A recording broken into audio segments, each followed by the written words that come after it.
This is Fountain Pendulum.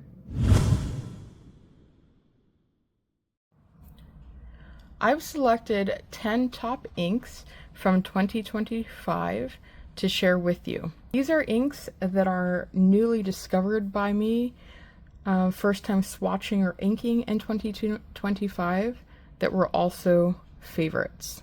This is my Traveler's Notebook insert from 2025. It's in the passport size. This is the monthly. And there's a couple of blank pages toward the back. This is Midori cream paper. So this is where I'm going to be doing my swatching, so that I'll have it to look back on for this year. In 2025, my exploration for this year was purple inks. So I've selected 2 of my favorite purple inks, Teranishi Innocent Mauve.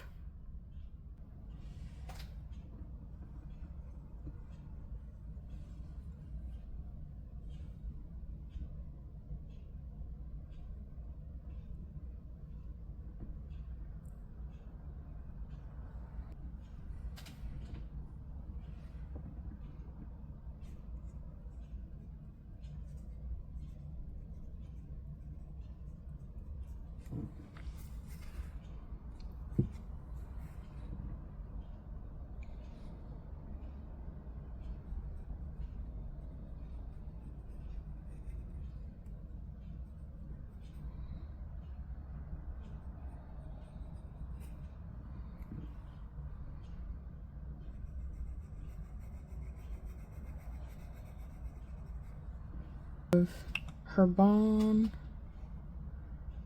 Poussiere de Lune.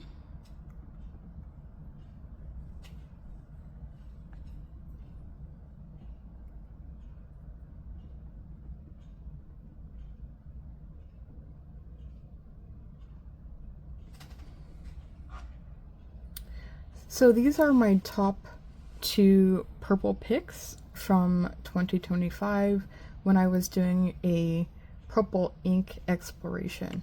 And in general, I really like these kind of dusky purples.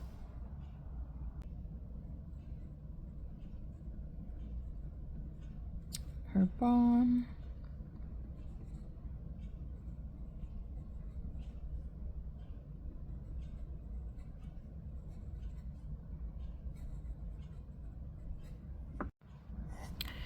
Next is a really lovely dusky color also.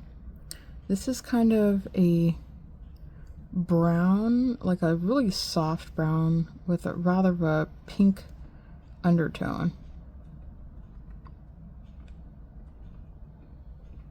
This is Ink Mazeru Sweet Treat.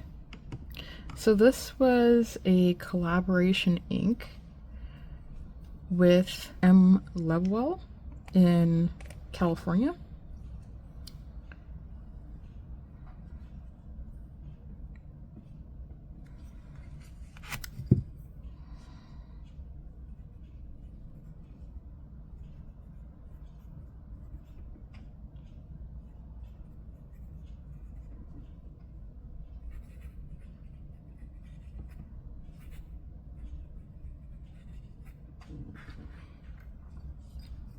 And I've inked this up a lot this year. Really enjoyed it.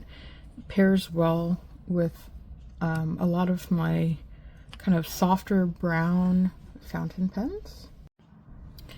Next we have Common Reed by Colorverse. And this is another ink color in a very similar colorway and vein.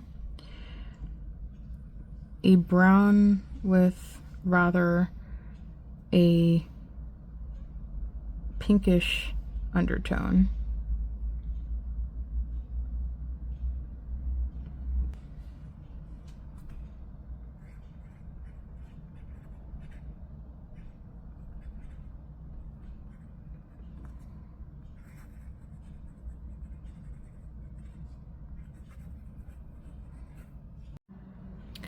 Next is an ink that I won't be able to swatch because I finished my sample, but it's Dominant Industry Atlantis. And I really enjoyed this a lot in the summertime and finished it up. It was paired in my everyday carry that has a really lovely blue section. Colorverse String. So you'll see a lot of the sources of these inks vary. Some were bottles, some were ink samples, and in this case, a mini bottle of ink.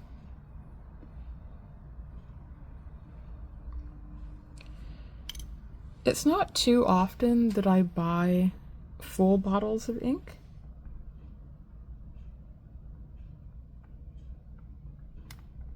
So it just really depends. And sometimes I do ink swaps with friends, and that's when I get a lot of inks to try that I don't have, that maybe I wouldn't even have had on my radar. Colorverse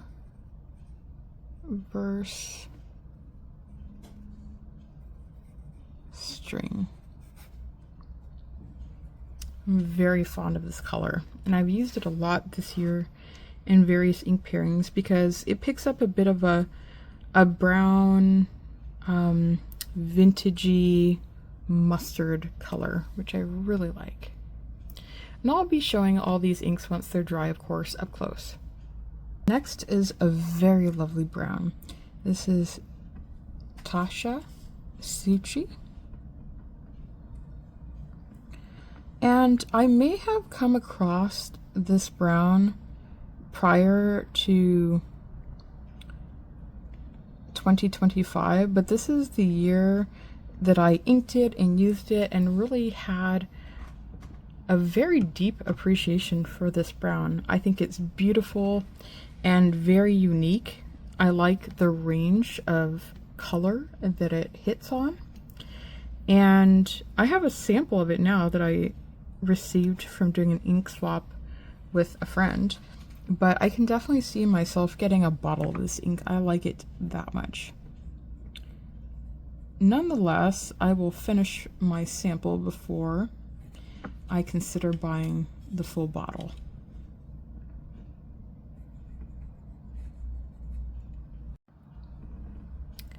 Colorverse Martian.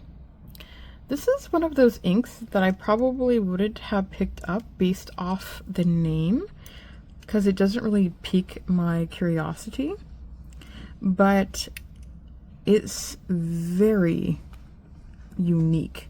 This is another ink that has such a wide display of colors within it. You kind of get a bit of orange, a bit of yellow, and even some red. So I've really enjoyed the wide range of the shading on this ink. Colorverse Martian.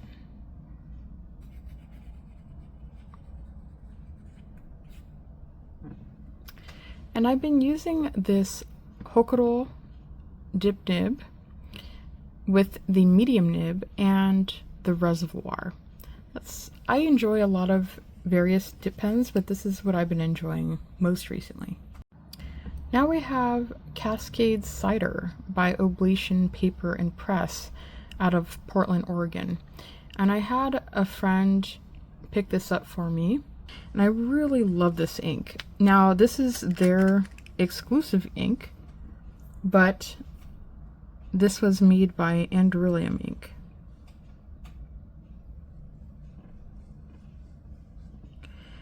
They released this in the autumn, and I really like these ink shades, like that really nice orange. Others have been Ginger Chicken, Sailor Afternoon Tea, but this one really jumps into the favorite realm with me because it's a really nice clear orange, but it has just the right amount of those earthy undertones that I really like to see, so that it's nice and vibrantly colored without being over the top. And it is picking up more brownish on the camera now. Hopefully when we have it dried and get a close-up shot, it will show more accurately.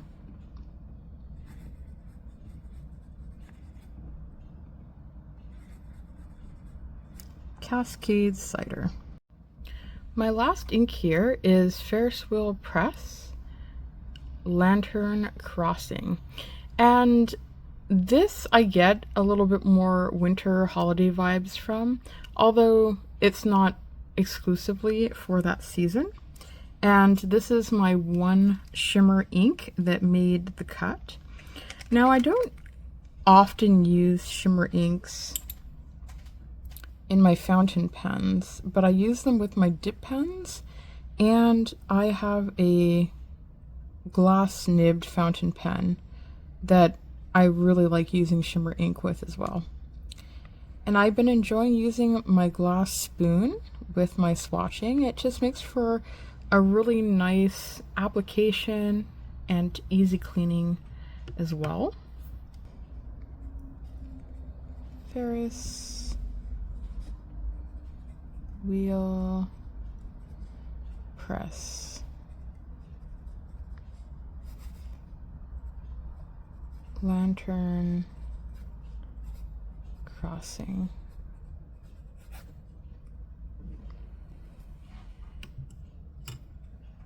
And then this made my number 10. So I think I'll probably tuck it in here with my paper clip, or maybe even insert it down. But we're gonna let these dry and then we'll have up close looks. And I did want to note too that these stamps that I had put on my paper were one to help me keep organized and the placements of my ink swatches and count them out, but also I think it's kind of fun to see them in the background, although on certain paper they do bleed through. So likewise with, I'll show you here, I'll put this down as a blotter. Okay, so one of them did bleed through, just too heavy. Something with stamping, I think, interrupts the paper weave, and then it can often bleed through. But these stamps, so the letter and the numbers were from Everyday Explorers Co., an alphabet clear stamp set. And then these florals that I used, both here and for marking all the spots, are from Nicole Josephine. So I'll have the links in the description for that if you're interested. And I'm going to let these finish drying, and then we'll take some up close looks. Here first we have Teranishi Innocent Mauve, and you can see here on the lighter areas of saturation, it is showing grayer, like more grayscale, than it is in person. It's more of a pinkish undertone. And in the heavily saturated areas, just a little bit of green sheen. I think it's really pretty having a stamp integrated with my swatch, but it didn't work very well with this Midori cream paper. It bled through the other side. But I've had other papers like my Yamamoto inserts where this isn't a problem. So I'll keep that in mind for the future. Then Herbin Poussiere de Lune. Now this one is a little bit darker, but very similar. A little bit less of a pink undertone and more leaning toward the true purple or slightly indigo spectrum. And again, on those darker areas of saturation, just a little bit of green sheen do show up. Ink Mazeru Sweet Treat. This is a really delightful shade. A really nice balance between pink and brown, and it shades beautifully. It is on the lighter side, so I often will pair this with a very wet or even a flexi nib, because then I have no problem. It'll show up more like this than if you have a drier writing instrument with a nib. It'll write more like that. Now, Colorverse Common read is similar but darker. So for those who are a little bit concerned but with the lightness of the ink color, but like that brown with a pink undertone, this is a really good one. Plus, it's not an exclusive ink either, so a lot more accessible. Here we have Colorverse String. This has maybe just a little bit more of a vibrancy in person, but again, I really love this very kind of antique velvety mustard color.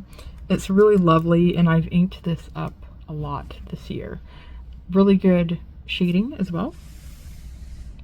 Taccia Tsuchi. Look at the color range here.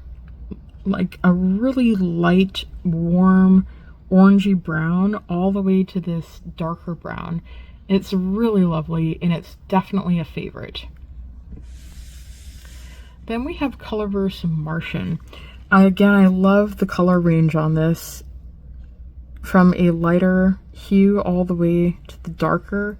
It's a really great shade for autumn especially, but even in the writing here you can see the color variation really nicely, the shading.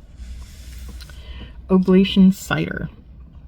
So you can see this, I think, dried a lot lighter than it initially was looking, and it does look a little bit more vibrantly orange in person than it shows on the camera.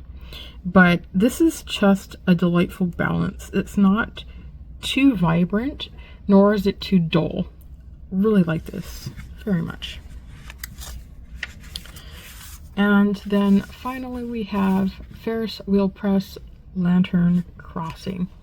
So this was my one shimmering ink, and it's a really interesting color because it's such a unique shade. It's definitely not red, though it would probably go under the red category, but it's almost like